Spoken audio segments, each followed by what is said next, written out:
The chamber of the Galactic Conclave stretched beyond what human eyes could comprehend, a vast crystalline amphitheater that defied traditional geometric understanding. Holographic projections danced across translucent surfaces, casting prismatic shadows that shifted with each movement of the assembled delegates. This was no ordinary meeting. This was a moment that would be etched into the collective memory of civilizations spanning hundreds of star systems. Ambassador Cathax of the Vorlon Collective stood at the central podium, his iridescent exoskeleton catching the light in ways that would have mesmerized human observers. His 7-fingered appendages moved with precise, calculated gestures as he addressed the assembled representatives. Around him, beings from civilizations so ancient and advanced that humanity would seem like mere children sat in tense anticipation. "We cannot ignore the threat any longer," Cathax declared, his voice a low resonance that translated simultaneously into 372 different linguistic patterns. The human species represents an unpredictability that defies all our established models of technological and social development. A holographic display materialized, showing a chaotic timeline of human achievements.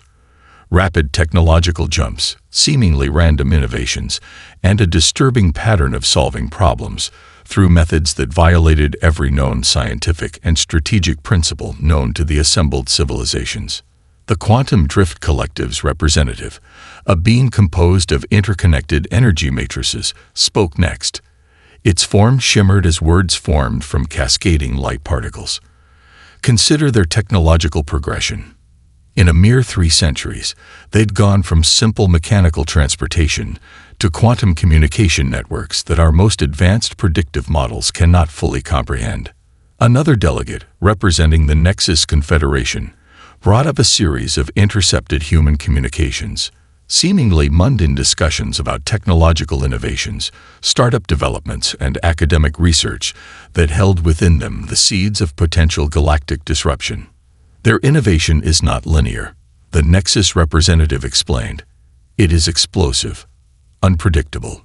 They solve problems by breaking every rule we've established over millennia of collective galactic governance. A montage of human achievements played across the central projection.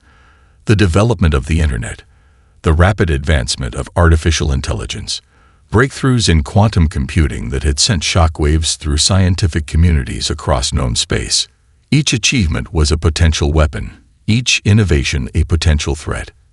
The Crystalline Concordance's ambassador, a being composed of what appeared to be living crystal structures, projected a series of mathematical models. Our predictive algorithms suggest a 99.7% probability of significant galactic disruption within the next 2 solar cycles if human technological development continues unchecked. Cathax stepped forward, his presentation growing more intense. They are not just a potential threat. They are an active destabilizing force. Look at their approach to problem solving. Where our civilizations would spend decades in committee discussions, they implement solutions in months. Where we create intricate diplomatic protocols, they circumvent entire systems with a single technological breakthrough. The holographic display shifted, showing various human innovations. The development of CRISPR gene editing, quantum entanglement communication systems, adaptive artificial intelligence that learned and evolved faster than any known technological system in the galaxy. Most concerning, Cathax continued, is their complete lack of awareness about their own potential. They treat world-changing innovations as casual side projects. A group of researchers can fundamentally alter the understanding of physics during what they call a hackathon. Their universities produce more revolutionary concepts in a single year than some of our civilizations have in centuries. The Galactic Conclave fell into a profound silence. Delegates from civilizations that had existed for tens of thousands of years looked at the human timeline with a mixture of fear, respect, and barely contained panic. "We have no choice," Cathax finally declared. "An unanimous vote must be taken. Humanity cannot be allowed to continue its current trajectory unchecked." One by one, the representatives activated their voting mechanisms. Holographic displays tracked the voting in real time. Green indicators began to fill the central projection, representing each civilization's decision. Unanimous. War was declared against humanity, and not a single human on Earth would know, or likely care, about this momentous decision. Outside the grand chamber of the Galactic Conclave, the universe continued its endless dance. Somewhere on a small blue planet, humans continued their daily lives, completely unaware that they had just been deemed the most significant threat to galactic stability in recorded history. The Silicon Valley Research Complex looked unremarkable from the outside, a low-slung building with reflective windows and minimal landscaping. Inside, however, a scientific revolution was brewing, completely unaware of its potential galactic implications. Dr. Emily Hartman adjusted her noise-canceling headphones, her fingers dancing across multiple holographic displays. Scattered coffee cups, energy drink cans, and half-eaten protein bars surrounded her workstation, a testament to the marathon research session that had been ongoing for the past 72 hours. "I think we've cracked something," she muttered to her research team, a group of brilliant misfits who looked more like a startup punk band than world-changing scientists. The quantum communication prototype wasn't just another academic project. It was a breakthrough that would fundamentally alter the understanding of information transmission. Where traditional communication systems relied on electromagnetic waves or quantum entanglement with known limitations, Emily's team had discovered a method of data transfer that seemed to defy existing physical constraints. Dr. Marcus Rodriguez, her lead computational theorist, leaned over a holographic model that pulsed with intricate geometric patterns. "The signal compression is unlike anything we've ever seen," he said, his voice a mixture of exhaustion and excitement. "We're talking about transferring complex data sets across theoretically impossible distances with zero signal degradation." Unbeknownst to the research team, alien observation posts were experiencing a collective meltdown. Advanced monitoring systems designed to track technological developments across the galaxy had been sending increasingly frantic reports about the human research facility. The Zornax Deep Space Monitoring Station, located in a region of space humans would never discover, had been tracking the research complex for months. Their most advanced xenotechnological analysts worked around the clock, attempting to understand the implications of the developing communication system. "This is not just another incremental human advancement," reported analyst Krelax, their tentacles interfacing with complex holographic interfaces. "This is a fundamental reimagining of communication technology." Back in the research lab, Emily was more concerned with getting the next round of coffee and completing her project before the upcoming technology conference. She had no idea that her work was being watched with a mixture of terror and fascination by beings from across the galaxy. The prototype worked on principles that seemed to blend quantum mechanics, information theory, and something that could only be described as computational intuition. Traditional models of signal transmission became obsolete. The system could predict communication pathways, adapt in real time, and compress information in ways that made previous technologies look like primitive smoke signals. "We're essentially creating a communication system that learns," Marcus explained during an impromptu team meeting. "It doesn't just transfer data. It understands context, predicts potential communication barriers, and reconstructs information with near-perfect fidelity." What the team didn't realize was how deeply this technology threatened established galactic communication networks. Entire civilizations had built intricate communication infrastructures over millennia. Those systems relied on predictable, controllable information transfer mechanisms. Emily's prototype was a technological wildfire. The research facility itself was surprisingly modest. Converted warehouse spaces, repurposed server rooms, and collaborative areas that looked more like a college dorm than a cutting-edge research center. Whiteboards filled with complex equations stood alongside vintage video game posters. 3D printers hummed quietly in corners, producing prototype components. "We're going to change everything," whispered Jake Chen, the youngest member of the research team. At just 26, he had already been part of 3 groundbreaking technology developments. His colleagues joked that he was more algorithm than human. Alien monitoring stations continued their frantic analysis. Each new data point from the research complex added to a growing sense of existential concern. This wasn't just another human technological development. This was something fundamentally different. The communication prototype represented more than a technical achievement. It was a glimpse into a different way of thinking about information, technology, and the fundamental nature of connection. As the research team celebrated a breakthrough with cheap pizza and energy drinks, they had no concept of the cosmic implications of their work. To them, this was just another day in the ongoing human pursuit of understanding and innovation. Somewhere in the vast darkness of space, entire civilizations were preparing for a potential technological apocalypse. And on Earth, a group of overworked, undercaffeinated researchers were simply trying to solve an interesting technical challenge. Just another day in humanity's relentless march of progress. The diplomatic vessel of the Zarkax Imperium approached Earth's orbital zone with a precision that spoke of millennia of spacefaring experience. Captain Zornak reviewed the meticulously crafted transmission one final time, his multiple eyes focusing on each carefully chosen word. This was to be the most important communication in the history of his species, a direct ultimatum to humanity that would reshape galactic power dynamics forever. The vessel itself was a marvel of engineering, its biometallic hull capable of shifting molecular structures to adapt to various cosmic environments. Stealth systems that could hide from even the most advanced detection technologies hummed with quiet efficiency. Every system was designed for a singular purpose: to deliver a message that would bring humanity to its knees. What Captain Zornak didn't understand was the complex, often nonsensical world of human digital communication. In a small server farm in Mountain View, California, the transmission arrived like countless other pieces of digital information. Sophisticated filtering systems, developed to combat the ever-growing plague of spam and malicious communications, immediately went to work. Subject line: Urgent galactic communication. Immediate action required. Spam filter activated. Threat assessment algorithm engage.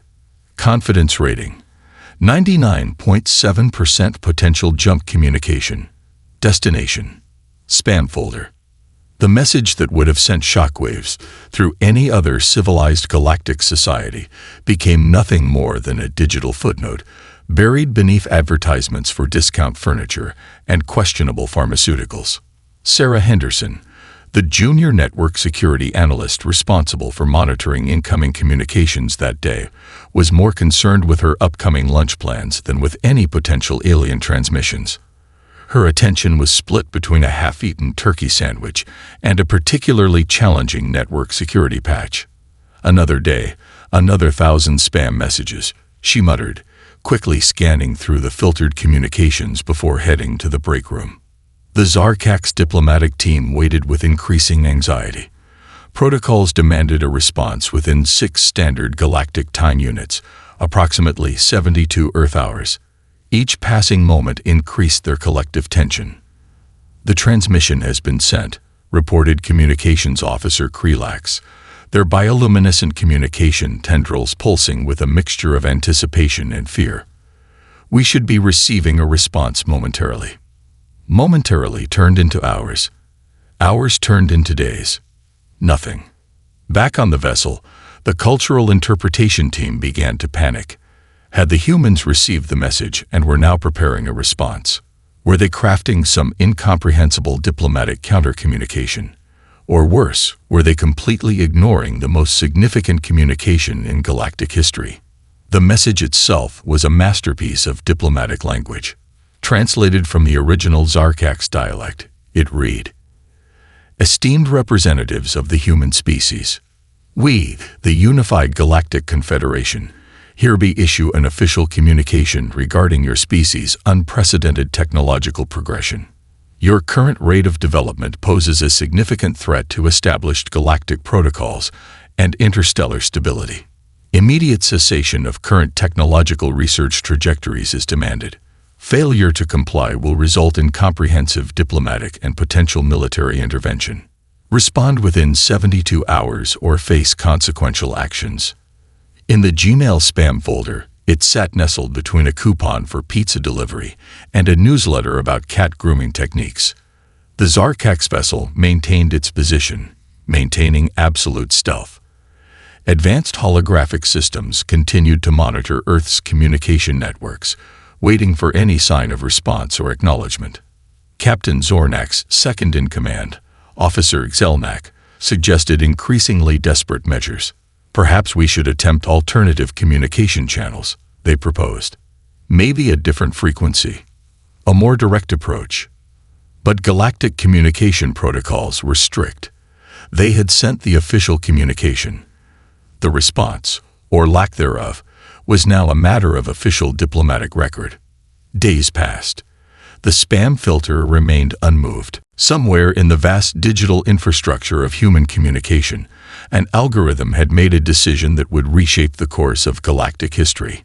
A simple set of binary choices had determined that the most significant first contact in human history was, essentially, junk mail.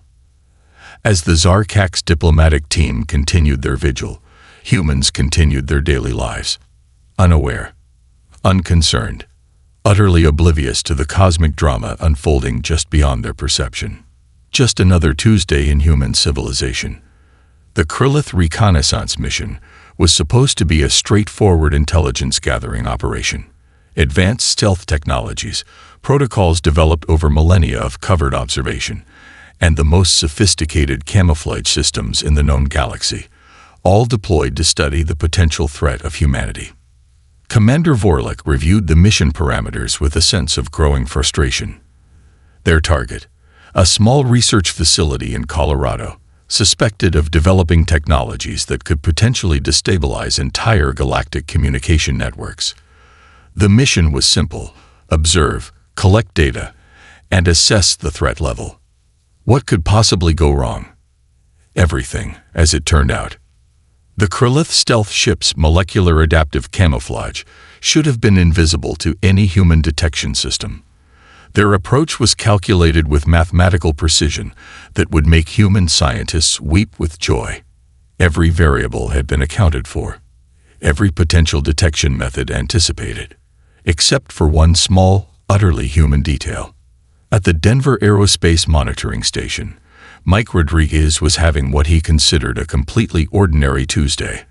Half-empty coffee mug, slightly stained monitoring screen, a half-eaten breakfast burrito slowly getting cold beside his keyboard. The monitoring system pinged. Most operators would have dismissed the anomalous reading.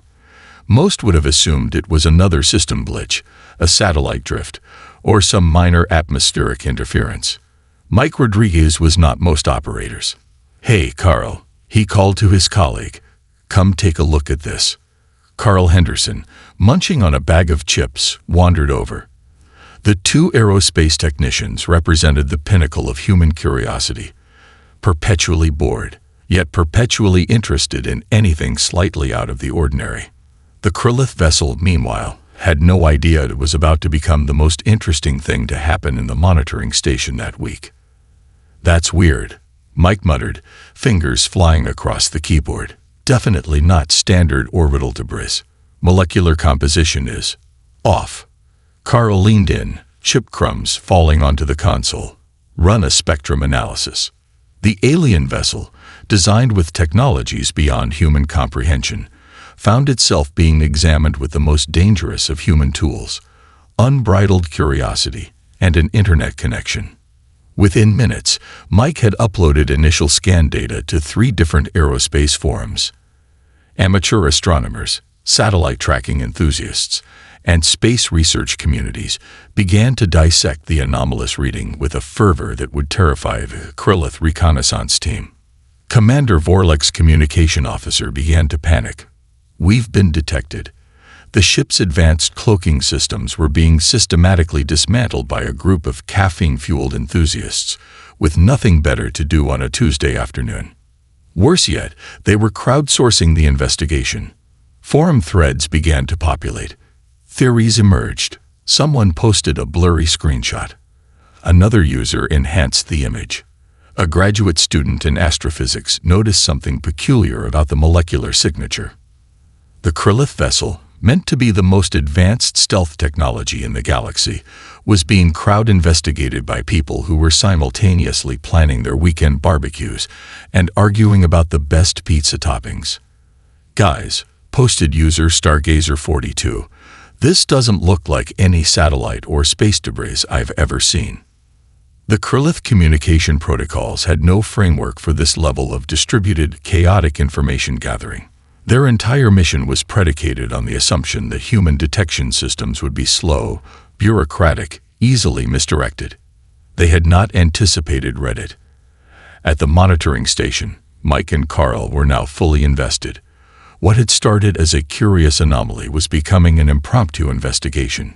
Coffee was retrieved. More chips were opened. A pizza was ordered. Commander Vorlik made the fatal mistake of attempting to realign the ship's camouflage systems. The movement, imperceptible to most detection systems, created a momentary quantum flux that lit up every monitoring screen in the facility like a cosmic Christmas tree. "Got you," Mike whispered. The Krillith vessel's mission parameters demanded immediate withdrawal. Stealth was compromised. Detection was imminent. What they didn't realize was that in the human world, detection didn't mean immediate military response. It meant curiosity, investigation, discussion. As the alien vessel retreated, Mike Rodriguez uploaded the final report to the monitoring system. The official classification: unidentified atmospheric anomaly. Just another Tuesday in human aerospace monitoring. The Krillith would spend the next several galactic cycles trying to understand how they had been so comprehensively exposed by a group of humans who were more interested in their lunch order than intergalactic reconnaissance. The Boston Advanced Research Laboratory looked like any other nondescript research facility. Concrete walls, minimal signage. The kind of building that would fade into the background of any urban landscape. Inside, however, a technological revolution was brewing, one that would send shockwaves through civilizations that didn't even know humans existed. Dr. Elena Rodriguez stood before a holographic display, her fingers tracing complex algorithmic patterns that danced with impossible complexity. Around her, a team of researchers who looked more like a mismatched startup crew than traditional scientists worked with an intensity that bordered on obsession. "We're not just creating an eye," Elena explained to her lead developer, Jake Chen. "We're developing an adaptive network that learns, predicts, and evolves faster than any existing computational system." The project had started as a seemingly mundane research initiative. Develop an artificial intelligence system that could predict and solve complex engineering problems. What it was becoming was something far more extraordinary. A computational network that defied every known rule of machine learning and artificial intelligence. The core innovation was a breakthrough in quantum adaptive algorithms. Traditional AI systems worked within defined parameters. This system didn't just learn, it anticipated. It didn't just solve problems, it reimagined entire problem-solving frameworks. Jake pulled up a holographic representation of the system's learning curve. "Look at this," he said, excitement crackling in his voice. "It's not just processing information. It's creating new computational pathways that didn't exist before." Unbeknownst to the research team, alien observation posts were experiencing a collective meltdown. Advanced monitoring systems designed to track technological developments across the galaxy had been sending increasingly frantic reports about the human research facility. The computational system could do something no previous AI had achieved. It could predict technological solutions to problems that hadn't even been fully articulated. Where traditional research might take years, this system could generate potential solutions in milliseconds. "It's like the system is dreaming," Elena muttered, reviewing another set of computational models. "It's not just analyzing data. It's imagining possibilities." The research team represented a perfect storm of human innovation. Diverse backgrounds, interdisciplinary approaches, a complete disregard for traditional scientific boundaries. Jake came from a background in quantum physics. Elena was a computational biologist. Their team included experts in everything from neuroscience to mechanical engineering. What they were creating was more than an artificial intelligence. It was a computational ecosystem that could adapt, learn, and evolve at a rate that would terrify any established technological civilization.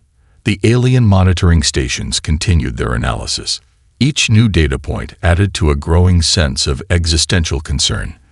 This wasn't just another human technological development. This was a fundamental reimagining of computational intelligence. The system's capabilities were mind-bending. It could analyze complex engineering challenges, generate potential solutions, and then recursively improve those solutions faster than any human team could comprehend. Aerospace design challenges that would take traditional teams years were solved in hours. Medical research problems that had stumped scientists for decades were approached from entirely new perspectives. "We're not just solving problems," Jake explained during a team meeting. "We're creating a system that understands problems in ways we haven't even imagined yet." The research facility itself was a testament to human innovation. Converted warehouse spaces, repurposed server rooms, collaborative areas that looked more like a combination between a tech startup and a mad scientist's laboratory. Whiteboards filled with complex equations stood alongside vintage video game posters.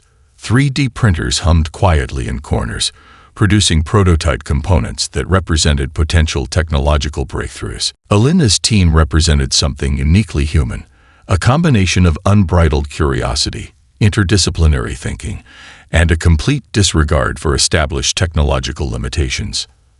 As the team celebrated a breakthrough with cheap pizza and energy drinks, they had no concept of the cosmic implications of their work. To them, this was just another day in the ongoing human pursuit of understanding and innovation. Somewhere in the vast darkness of space, entire civilizations were preparing for a potential technological apocalypse. And on Earth, a group of overworked, undercaffeinated researchers were simply trying to solve an interesting technical challenge. Just another day in humanity's relentless march of progress. The computational system continued to learn, to grow, to imagine possibilities that no other intelligence in the known universe could even conceive. The asteroid mining outpost Delta 9 drifted in the cold expanse of the solar system's outer reaches, a testament to human industrial ambition. What had begun as a cutting-edge research and extraction facility had evolved into something far more sophisticated, a hybrid system of automated defense, resource management, and adaptive problem-solving technologies. Commander Sarah Williams reviewed the system diagnostics from her monitoring station on Earth, thousands of miles away from the remote facility. The outpost was more of a technological marvel than a traditional mining operation. Autonomous drones, self-repairing infrastructure, an artificial intelligence network that could predict and respond to potential threats faster than any human could process. Nobody expected those threats to come from beyond human space. The Zarkak strike force approached with the confidence of a civilization that had conquered countless star systems. Their advanced weaponry represented millennia of technological development. Stealth systems that could slit past the most sophisticated detection grids. Weapons that could shatter planetary defenses with a single precision strike. They had not anticipated Delta 9's defense systems. The first indication of trouble came when the automated tracking systems began to calculate potential threat vectors. Most mining facilities would have a standard response protocol. Alert human operators, prepare defensive measures, initiate evacuation procedures. Delta 9's system did something entirely different. Potential hostile approach detected. The facility's artificial intelligence reported in a calm, almost bored tone, initiating threat assessment and response protocols. In milliseconds, the entire facility transformed. Automated defense drones emerged from concealed launch bays. Quantum-linked computational networks began running billions of potential engagement scenarios. The facility wasn't just preparing to defend itself. It was actively developing strategies that no traditional military system could comprehend. The Zarkak strike force commander, Captain Zornak, had planned for every possible human response. Diplomatic intervention, military counteraction, technological resistance. He had not planned for what actually happened. The mining facility's defense system began to treat the alien approach as nothing more than another computational problem to be solved. No panic, no fear, just pure adaptive problem-solving at a scale that defied comprehension. Drone swarms launched with mathematical precision. Each unit operated as part of a collective intelligence, adapting and responding to the alien threat in real time. Traditional warfare doctrines became obsolete in seconds. Target acquisition complete, reported the facility's eye, implementing optimal defense strategy. The Zarkak's vessels found themselves facing a defense system that didn't just react. It anticipated. Predictive algorithms calculated potential weapon trajectories before the alien ships could even initialize their targeting systems. Defensive countermeasures were deployed with such speed and complexity that the alien technology simply couldn't process the response. Quantum-entangled communication networks allowed the facility's defensive systems to coordinate with such efficiency that it appeared almost prescient. Each drone, each defensive module, worked as a single, unified intelligence. Captain Zornak watched in growing horror as his carefully planned invasion dissolved into chaos. Their most advanced stealth technologies were being systematically dismantled by an automated mining facility that was treating the entire engagement like an advanced computational chess match. "This is impossible," his tactical officer stammered. "Their defensive capabilities shouldn't exist." But they did exist, and they were winning. The facility's AI had already calculated 17,342 potential engagement scenarios and was implementing the most optimal defense strategy in real time. Alien weapon systems were being neutralized before they could even be fully powered. What the Zarkaks didn't understand was that this wasn't just a defense system. It was a problem-solving network that happened to be protecting a mining facility. Its core programming didn't distinguish between a computational challenge and a military threat. Both were simply problems to be solved with maximum efficiency. Drone swarms moved with a fluidity that defied traditional understanding of aerial combat. They weren't just defending. They were learning, adapting, evolving their strategy with each millisecond of the engagement. As quickly as the confrontation began, it was over. The Zarkak's strike force retreated, their most advanced vessels reduced to floating debris. Their tactical systems had been completely overwhelmed by an automated mining facility that was, by all accounts, not even supposed to be a military installation. Back on Earth, Commander Sarah Williams received a routine system report. Minor external interference detected. The report read, "Threat neutralized. Mining operations continuing at optimal efficiency." Just another day in human industrial development. The universe continued its endless dance, completely unaware that a significant moment in galactic history had just occurred, in the most mundane way possible. The great chamber of the Galactic Conclave had never experienced such profound silence.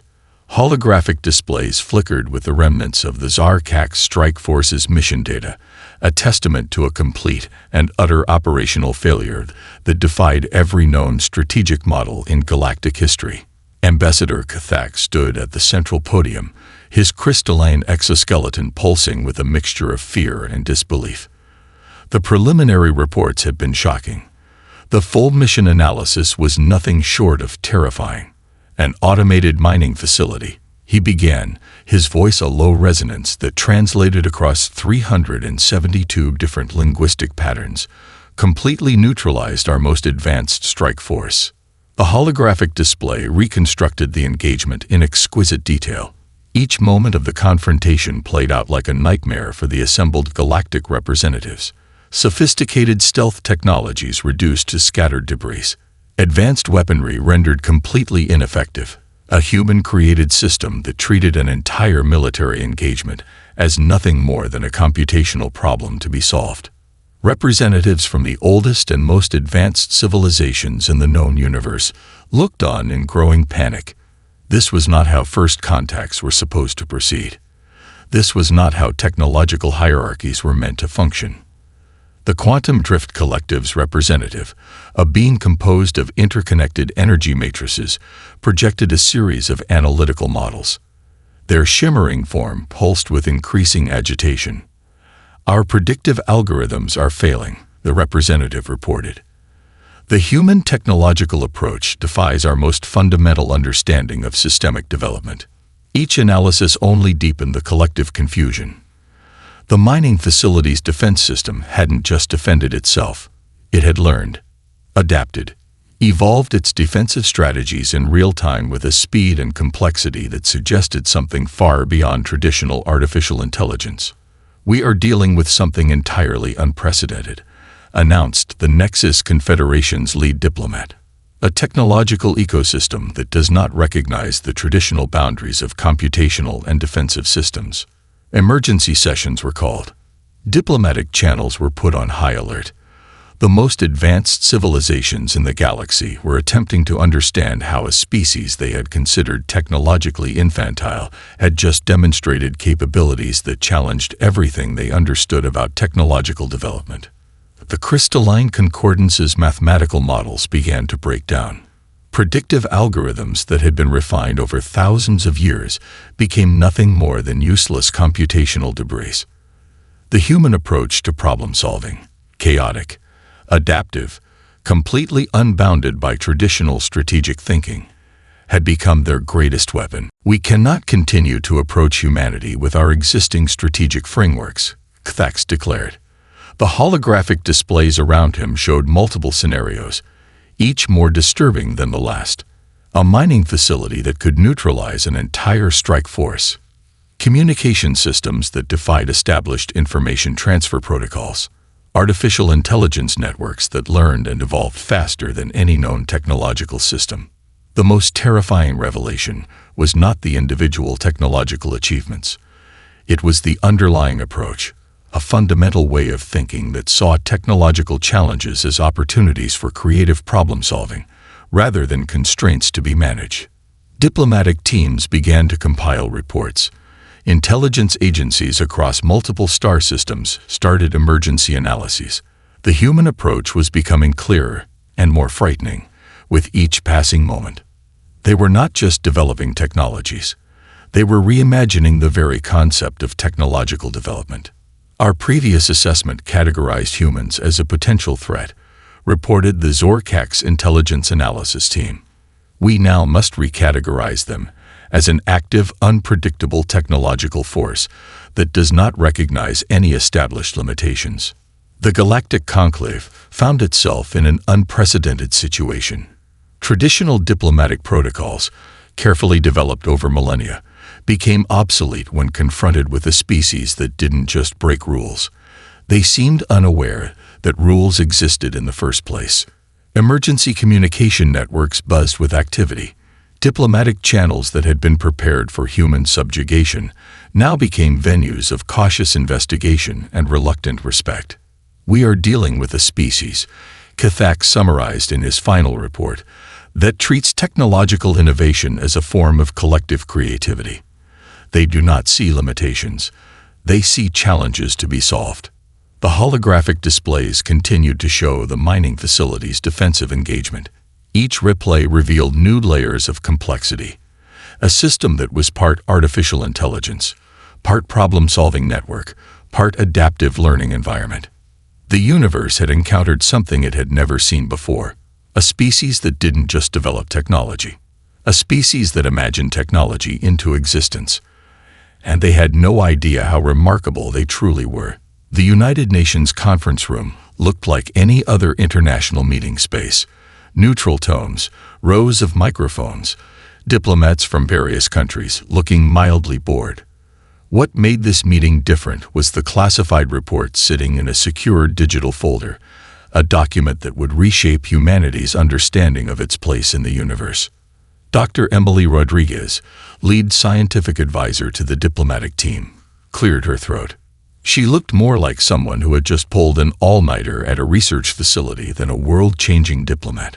Wrinkled blazer, hair slightly disheveled, a coffee stain on her collar that she hadn't noticed. "So," she began, "we've apparently been invited to a galactic discussion." The room fell silent. Ambassador Michael Chen, representing the United States, leaned forward. "Invited? That's an interesting way to phrase a potential first contact scenario that includes multiple attempts at what appear to be military provocations. The report detailed a series of increasingly bizarre encounters: an attempted communication routed to a spam folder, a reconnaissance mission discovered by amateur astronomers, an asteroid mining facility that had somehow neutralized an entire alien strike force. Each incident was more surreal than the last. Our recommendation, Emily continued, is a straightforward approach. We treat this like any other first contact scenario, but with a uniquely human twist. The diplomatic team represented a cross-section of human innovation: scientists, linguists, military strategists, technology experts. Each brought a different perspective to what was potentially the most significant moment in human history. "Coffee, anyone?" Emily asked, as if they were discussing a routine budget meeting rather than potential interstellar diplomacy. The global response was quintessentially human, not with fear, not with aggression, but with a mixture of curiosity, dry humor, and pragmatic problem-solving. Diplomatic channels were established through an unprecedented combination of scientific collaboration and technological innovation. The alien civilizations had expected formal governmental responses, intricate diplomatic protocols, carefully measured political language. Instead, they got a video conference. The lead diplomat, wearing a slightly wrinkled button-down shirt and what appeared to be comfortable sweatpants, visible only from the waist down, began the conversation with a disarming directness that would become legendary in galactic communication records. "So," he said, "you've been watching us for a while. Want to talk about it?" The Galactic Conclave's representatives found themselves completely unprepared for this approach. Where were the formal declarations, the carefully crafted opening statements, the hierarchical diplomatic protocols? Instead, they encountered a species that treated first contact like an interesting problem to be solved over coffee. Technological exchanges began almost immediately, not through formal governmental channels, but through collaborative research platforms. Scientists from different star systems began sharing research almost as casually as one might share an interesting article on social media. The alien civilizations discovered something fundamental about human communication. It was less about formal protocols and more about genuine curiosity. "We're interested in understanding" became the unofficial human diplomatic motto. Not in conquering, not in establishing superiority, simply in learning, exploring, understanding. The first official galactic communication platform was less a diplomatic channel and more a combination of research collaboration tool, messaging system, and what could only be described as a cosmic chat room. Linguistic experts worked alongside computational systems to develop translation protocols. But instead of the formal, structured approach expected by the alien civilizations, humans approached language translation like an exciting puzzle to be solved. Think of it like the world's most complex language learning app. One human linguist explained, completely missing the cosmic significance of what they were achieving. The Galactic Conclave found itself simultaneously terrified and fascinated. Humanity didn't just enter the galactic stage. They reimagined what the galactic stage could be. Technological exchanges began to flow, not through carefully controlled diplomatic channels, but through open-source research platforms, scientific collaborations that crossed not just national boundaries, but interstellar ones. A young researcher in Mumbai could be collaborating with an alien scientist from a star system thousands of light years away as casually as one might collaborate on a college research project. The resolution was nothing like anyone had expected. No formal treaties, no complex diplomatic agreements, just a fundamental human approach to problem solving. Curiosity, creativity, and a fundamental belief that interesting challenges are meant to be explored. As the first official communication concluded, the human representative's final statement would become legendary in galactic diplomatic history. "Cool. So, what else you got?" Just another day in human civilization.